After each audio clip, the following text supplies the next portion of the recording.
Portal dos Anjos e das Estrelas da Luz. BID, 13 de abril de 2012. Parte 1. Austras Dimensions. BID está, então, novamente com vocês. Após nossas conversas, após suas questões e o que eu lhes devolvi como respostas, posso imaginar que devam existir em vocês outras questões. Então terei outras respostas. Apreendam que, além dessa troca, além de suas questões e de minhas respostas, o absoluto permanece. Obviamente, vocês compreenderam, o conjunto de minhas respostas é destinado apenas a fazê-los interrogar sobre o absoluto. Absoluto que vocês não podem nem definir, nem mesmo compreender, nem mesmo aproximar-se, como eu disse. Em contrapartida, eu poderia perfeitamente vender-lhes, de algum modo, as vantagens de ser, antes de tudo, absoluto, e os inconvenientes de permanecer no eu ou no si.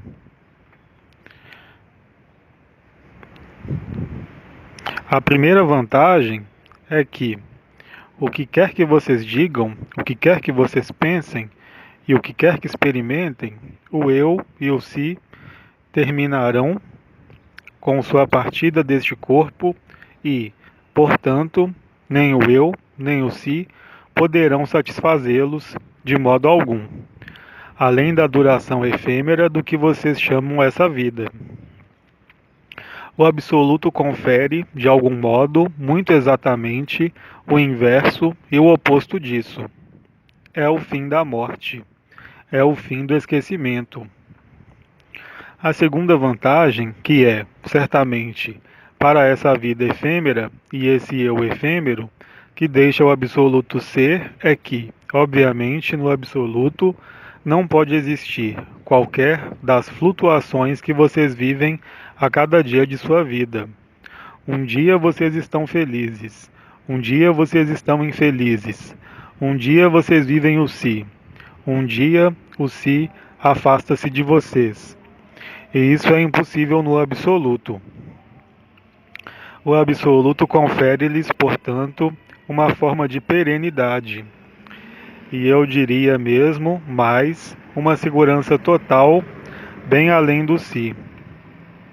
Do ponto de vista do absoluto, pode-se mesmo colocar-se a questão de por que vocês duvidam? Por que vocês não ousam? Eu iria mesmo mais longe. O eu tem tendência a querer procurar o despertar, a iluminação, a realização. Ele faz isso, eu diria, para aqueles que estão na diligência dita espiritual, em tempo integral. Mas é ridículo, na medida em que o absoluto, que é vocês mesmos, abra-lhes suas portas. E, instantaneamente, assim que vocês suponham e proponham a possibilidade do absoluto, bem, ele está aí.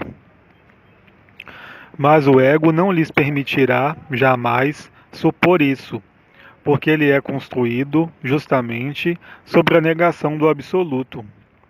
E o si é, eu diria, tão narcisista, tão imbuído dele mesmo que ele tampouco permitirá jamais ao absoluto esmicuir-se nessa espécie de autossatisfação daquele que se crê desperto, daquele que se crê despertado ou acordado, ao, ao que quer que seja. Nós estamos nos tempos, sobre esta terra, que vocês vivem, específicos e intensos. Toda a questão é saber quanto tempo vocês vão, de algum modo, resistir à evidência, resistir à perenidade e preferir, de algum modo, as idas e vindas entre a alegria e a tristeza, a autossatisfação e, de algum modo, a negação da evidência do final e do absoluto. Se vocês se colocam sinceramente a questão, e eu os engajo a colocá-la a si, e não a colocá-la a mim, constatarão por si mesmos que há, nesse nível, uma espécie de estupidez da inteligência humana, que está muito afastada da verdade, da experiência e desse estado final que não é um estado. Vocês passam seu tempo a ir de um estado ao outro, de um centro de interesse a outro. E se eu lhes digo que o absoluto responde em bloco e de um único golpe ao conjunto de todas as suas interrogações, o ego vai pensar que é tedioso e que é aborrecido.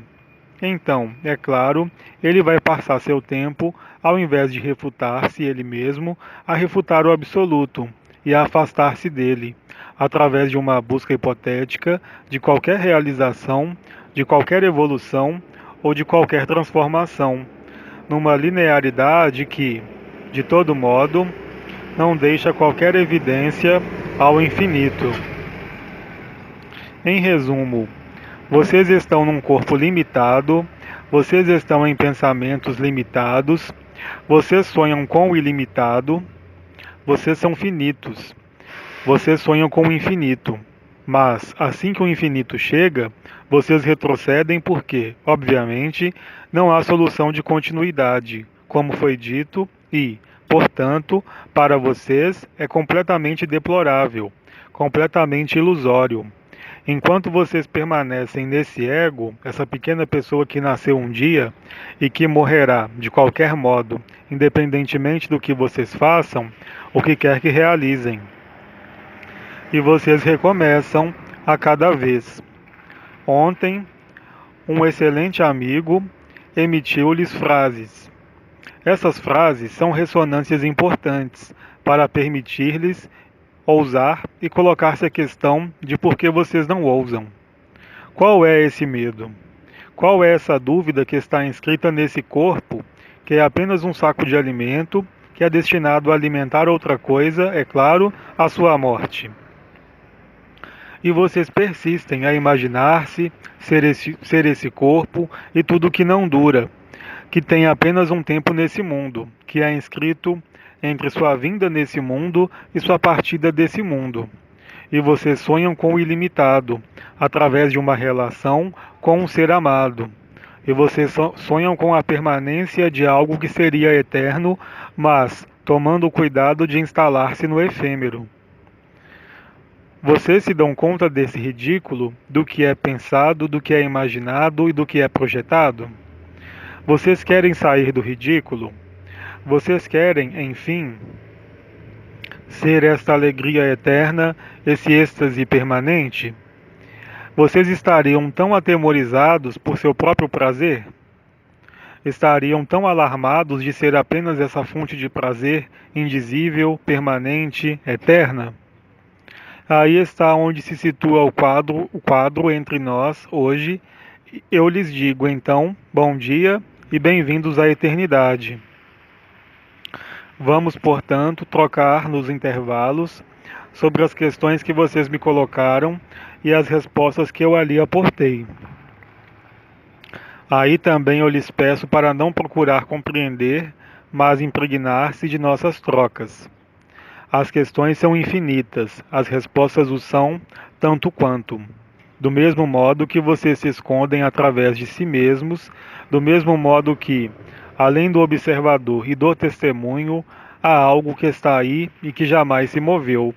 Do mesmo modo, além de suas questões e das respostas, há também esse absoluto. É isso que vamos tentar deixar instalar-se, aturdindo, de algum modo, seu ego, sua personalidade e seu si, de seu estado, a fim de abandonar esse estado em proveito de algo do qual nada pode ser dito, mas que, a partir do instante em que ele instalar-se, mostrará a vaidade e a superficialidade de tudo o que vocês haviam empreendido anteriormente. E que, no entanto, era, em alguns casos, vocês sabem,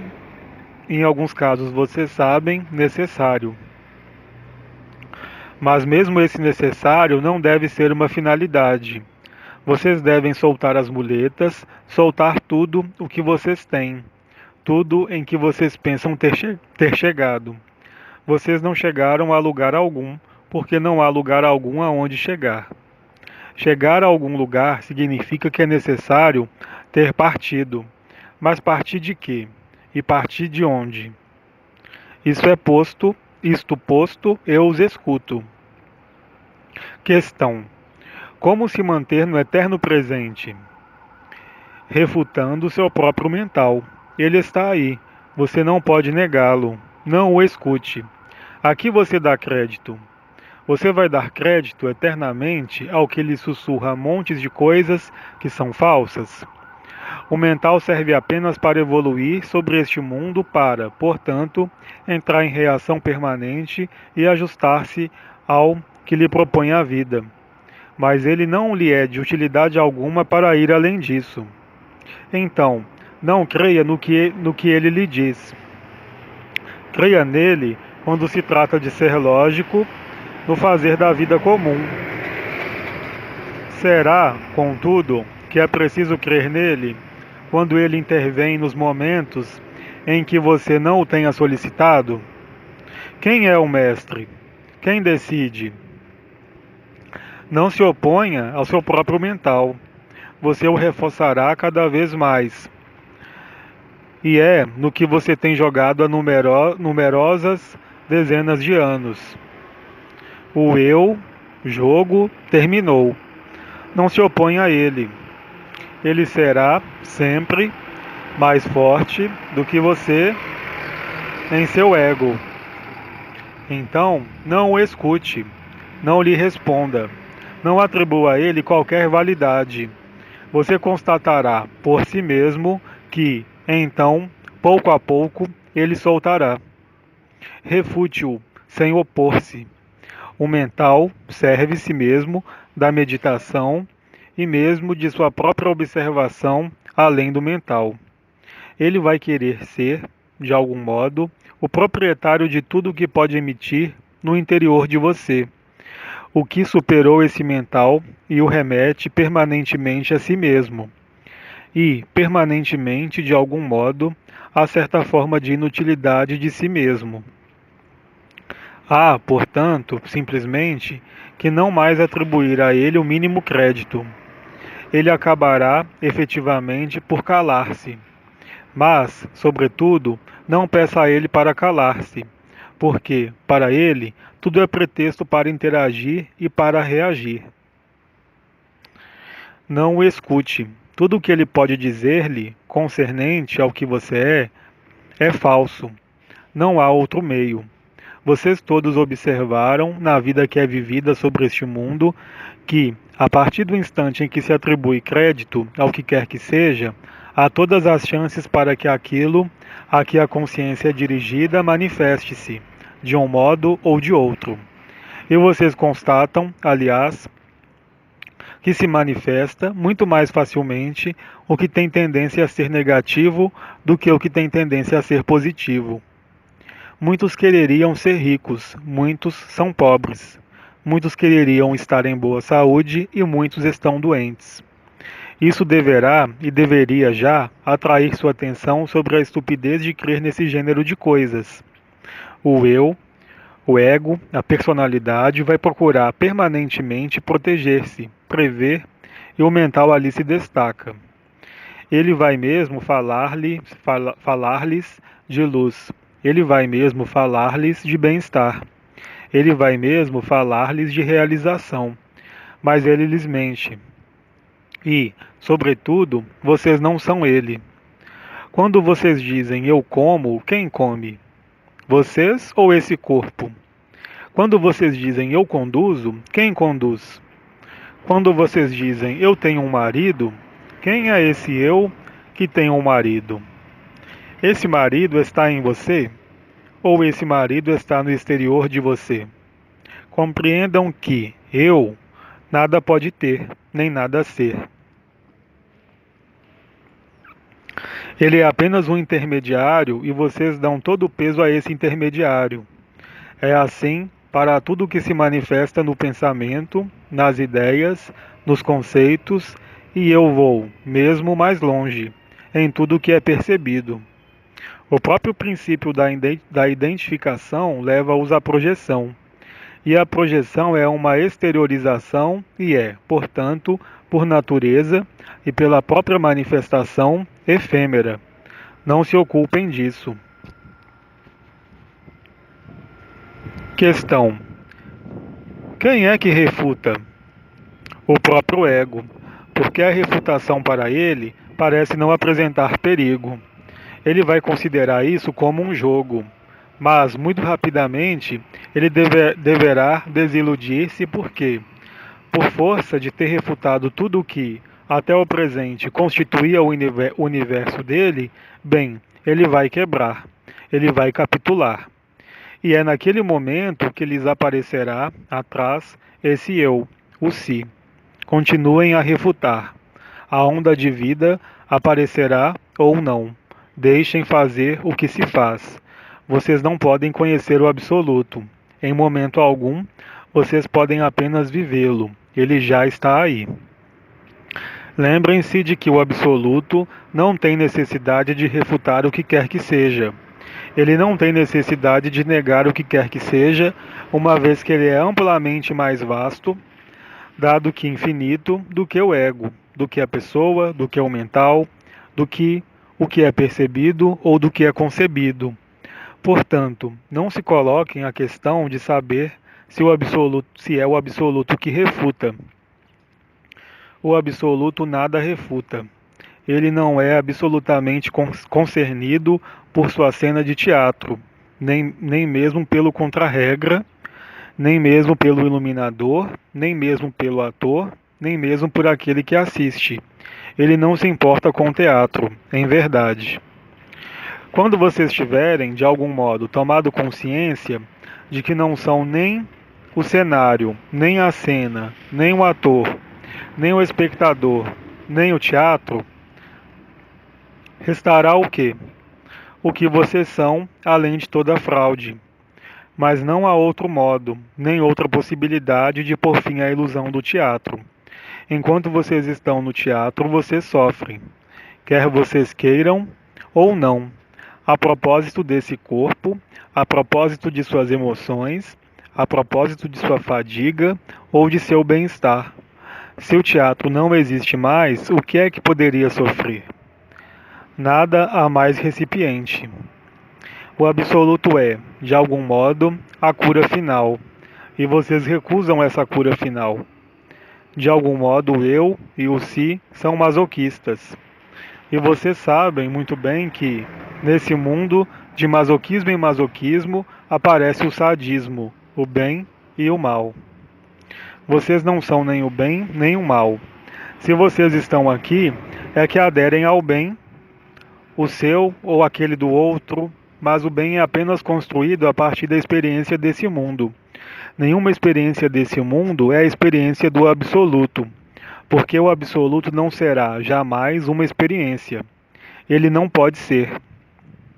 Vem um momento em que vocês devem colocar-se a questão de suas próprias experiências. É claro, o eu e o si não quer absolutamente ouvir falar de experiência. Ele quer efetivamente vivê-las. Mas, se essa experiência torna-se a vida e põe fim a toda experiência, isso vai aterrorizar o ego e o si, que se crer chegado. No que vocês querem crer? No que vocês querem viver? O que vocês querem viver? Mas enquanto creem, vocês não vivem. Questão: o observador seria o ego que avalia e que julga? Posso refutá-lo? Não. O observador não é, em caso algum, o ego. Ele é o si, o eu sou. Tomar consciência do observador é, já, não mais ser o ator na cena de teatro, num cenário, mas estar sentado confortavelmente na poltrona e assistir. Mas mesmo isso, efetivamente, é para refutar. Mas não chama o observador, o ego. Você atribui a ele um papel que ele não tem. O ego procura transferir-se no si. De qualquer modo, é muito simples. O absoluto não está em nada do que você conhece. A melhor das refutações é aquela que não procura identificar, discriminar o cenário do ator, do espectador ou do teatro. Então, é claro, há uma forma de dinâmica, é, há uma forma de dinâmica. É mais fácil refutar o cenário. Em seguida, o ator. Em seguida, o espectador.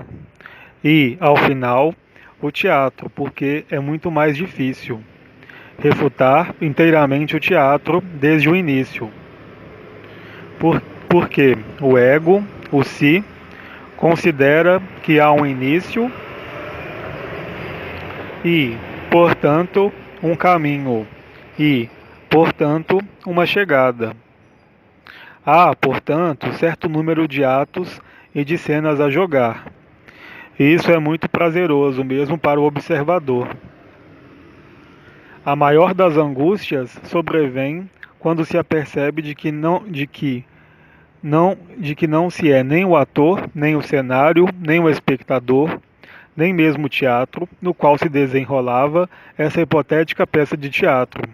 É uma tragédia. Mas se vocês vivem o absoluto, isso não será mais uma tragédia, mas, efetivamente, uma comédia. Você quer ser o drama ou quer ser a comédia?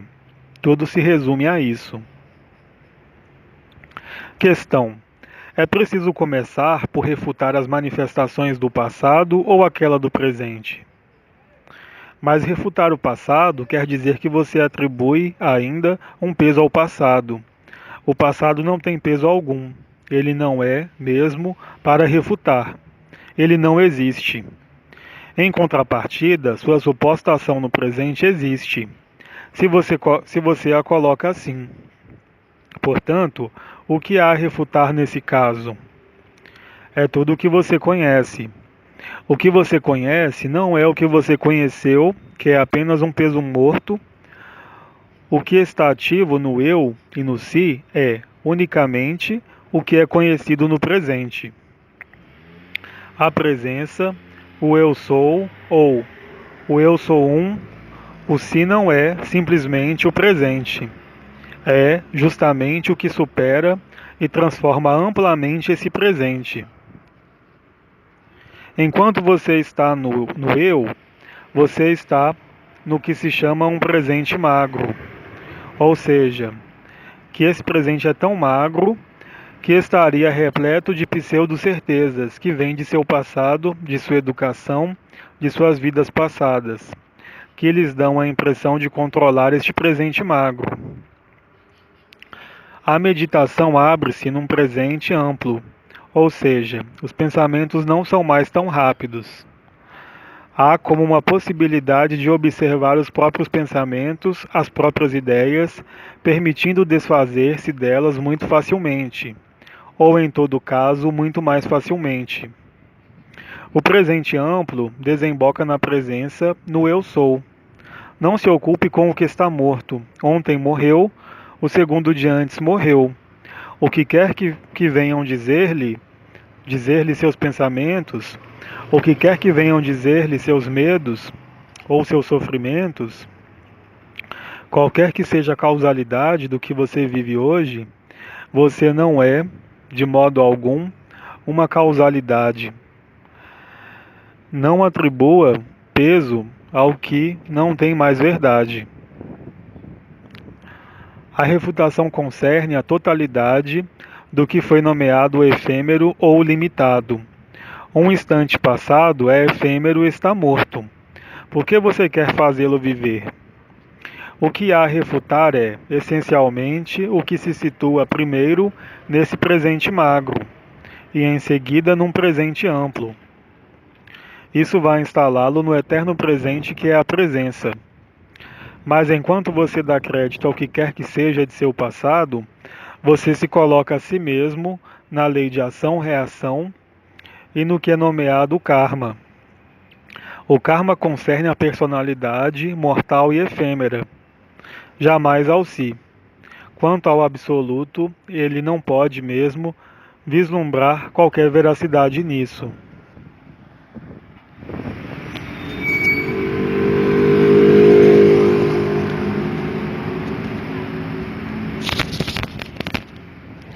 Questão: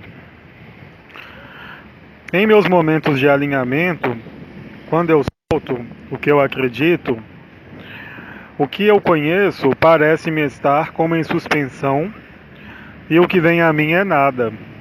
Na vida de todos os dias eu sinto nada, de modo fugitivo, como a sensação de que tudo me é igual e de não precisar preocupar-me.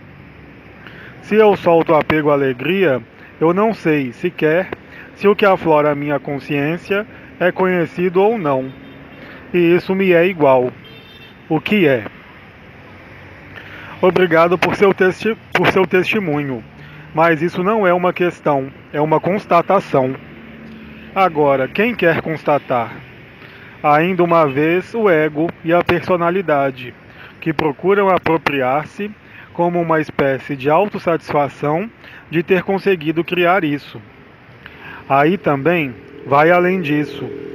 Não se contente em observar qualquer resultado, qualquer progresso. Vá ao extremo.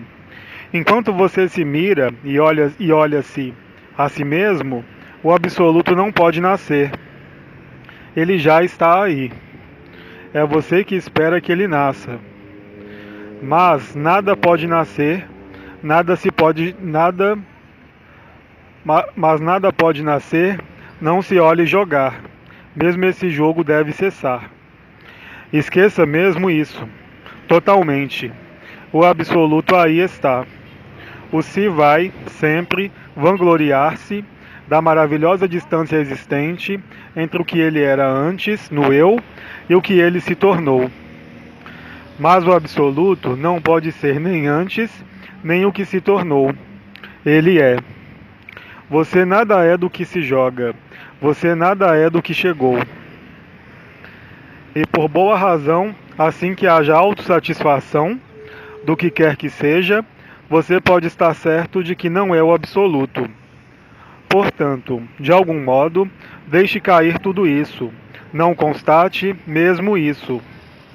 Questão: como se faz a escolha do acesso à quinta dimensão, aquela do absoluto?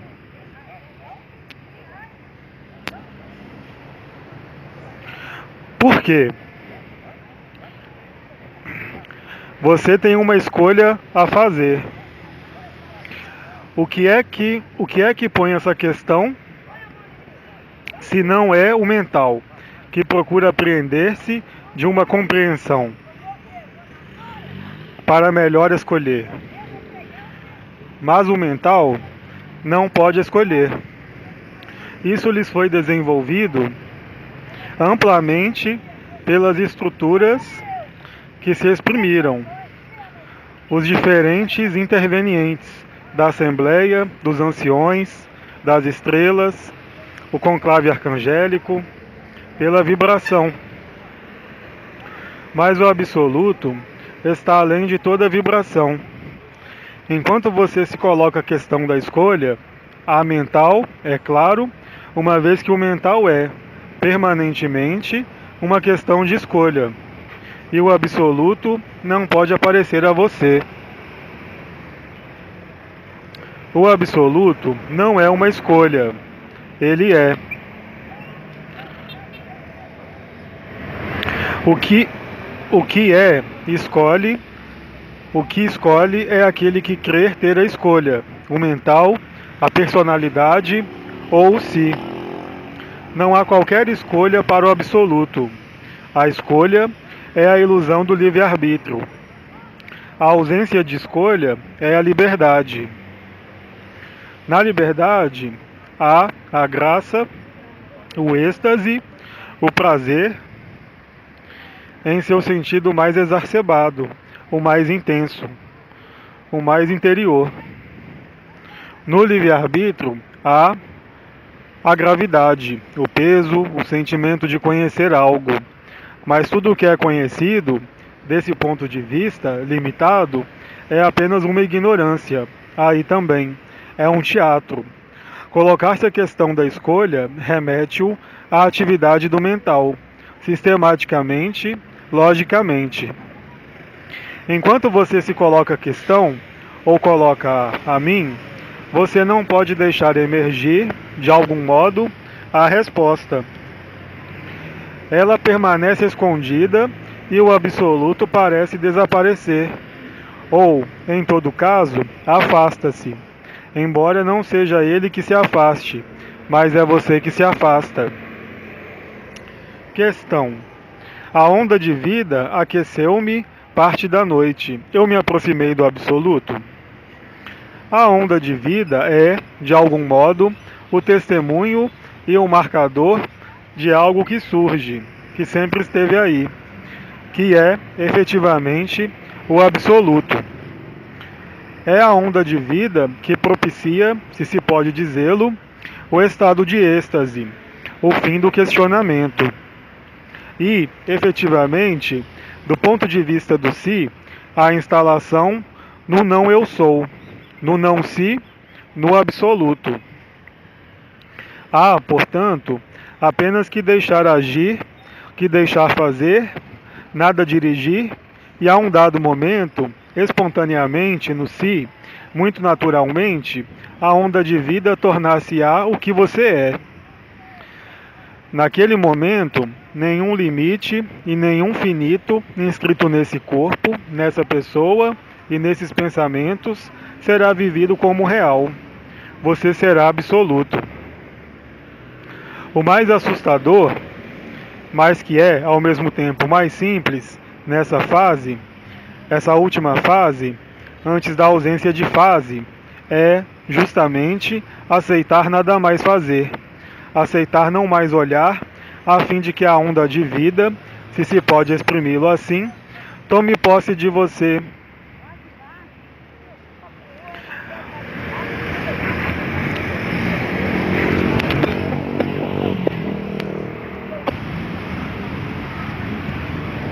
Porque é você que reage à onda de vida.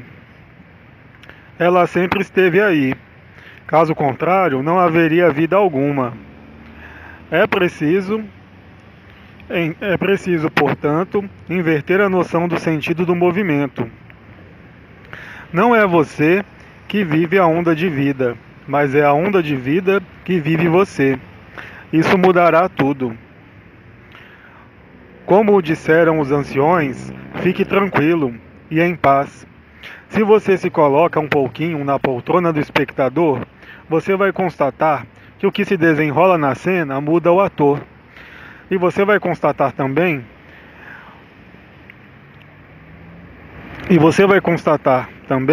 que o espectador começa a ver apagar-se a cena, o cenário e o ator, até perguntar-se mesmo se ele está sentado,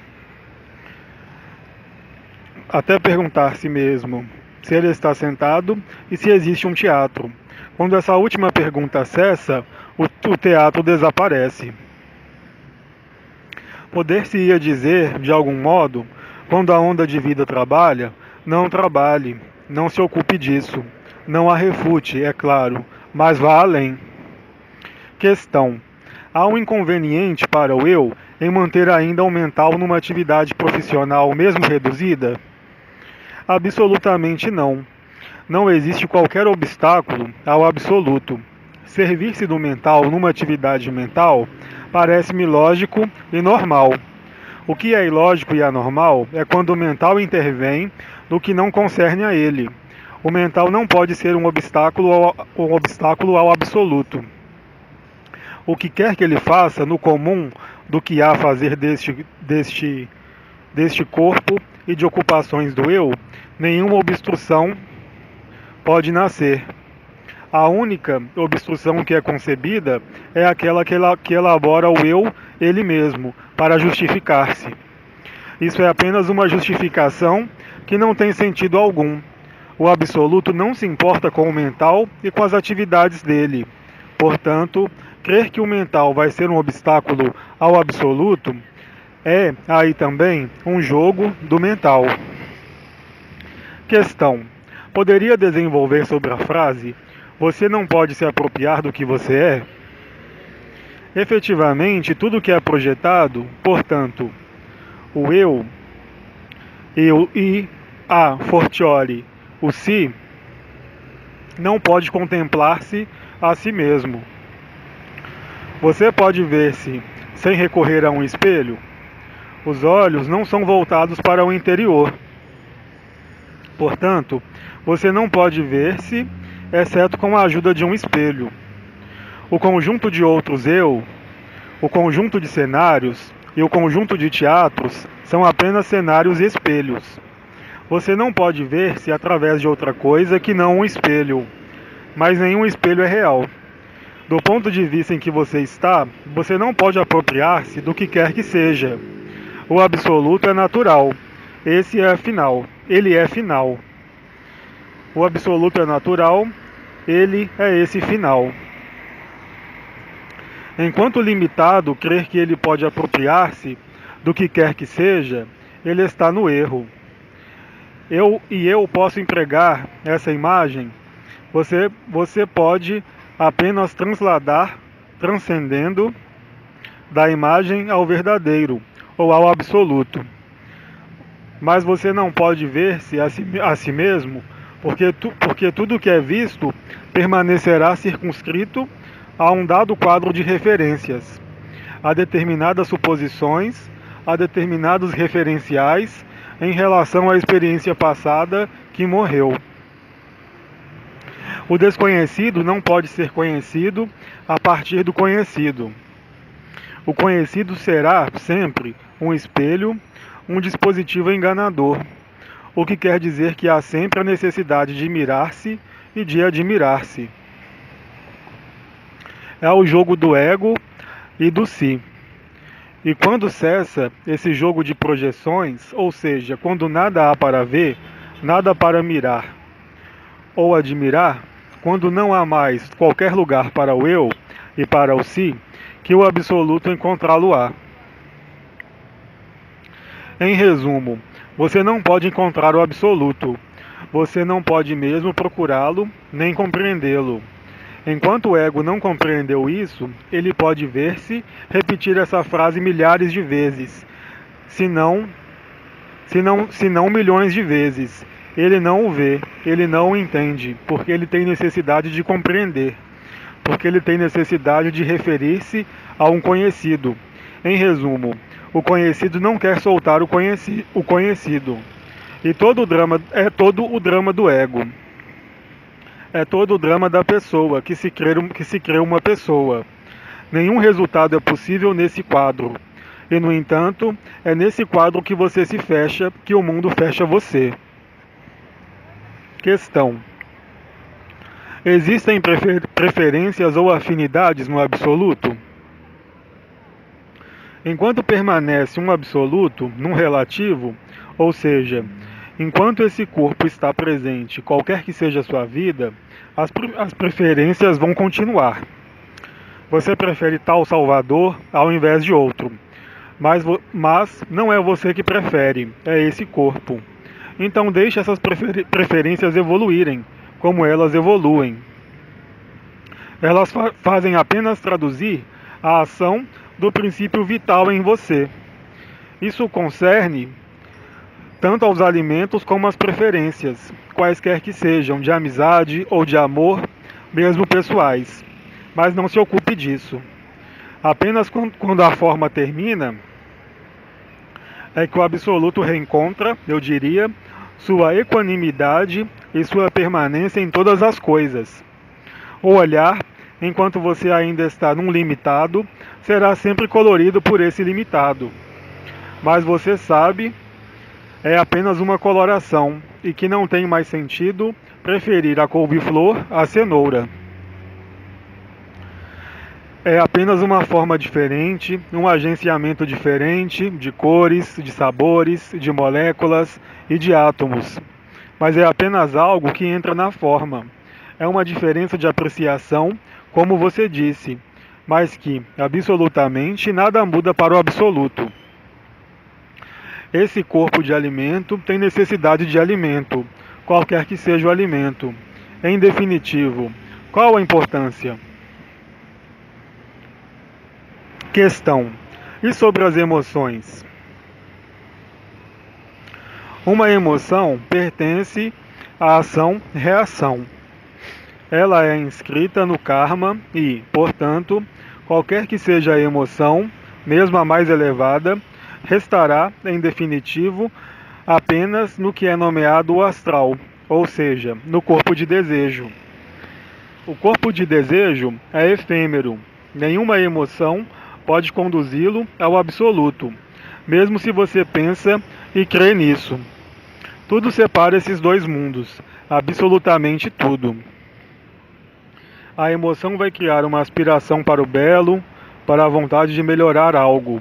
Uma música que a movimenta é apenas a tradução da existência de uma personalidade. É preciso estar consciente disso, o que não quer dizer que seja necessário suprimir essas emoções, porque, como para o mental, elas estão aí. É mais agradável ver algo de belo do que algo de feio, de acordo com os critérios da pessoa. As emoções não são as mesmas, mas isso não concerne em nada ao absoluto. Fazer da emoção um apoio para qualquer evolução ou para qualquer transcendência é uma mentira. Nenhuma emoção pode conduzir ao absoluto, jamais. Do mesmo modo que o mental não deve mais ser um obstáculo. A emoção é um obstáculo ao absoluto. A emoção é um substituto de luz. A emoção é uma cópia, mal copiada, do amor.